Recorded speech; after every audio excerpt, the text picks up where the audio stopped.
Chinese economic data did provoke a mixed reaction from the markets on the Chinese mainland, partly because there was some mixed data. The resilient economic data was welcomed, as were the strong trade and industrial output numbers. But a lot of this had already been priced in. The Shanghai Composite Index dipped by a bit less than 0.5% because that 5.2% growth for second quarter GDP, while it was a bit better than expected and in line with the targets for the full year, was also a slight slowdown from the first quarter's growth. Now, none of that was tremendously surprising. The strong rise for industrial output confirms the month-by-month numbers we've been seeing so far this year, and exports too have continued strong. Where we are seeing some of the market's lingering concerns is over the real estate market and retail sales as well.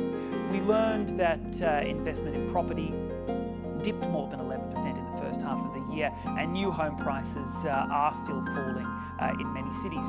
So the market recognises there's work to be done there and a recovery ongoing, and that was reflected in the dip for real estate shares today. A sub-index tracking that sector was down 1.2%. But this data wasn't actually the only thing that was moving the markets today. We had the announcement that the chip giant NVIDIA would start selling AI chips to China again, and that was definitely a boost for the AI and cloud computing sectors today. A sub-index tracking the latter was up 7.3%. And a lot of these smaller cap stocks are listed in Shenzhen, and that did help the Shenzhen Component to make an overall gain of more than 0.5% today.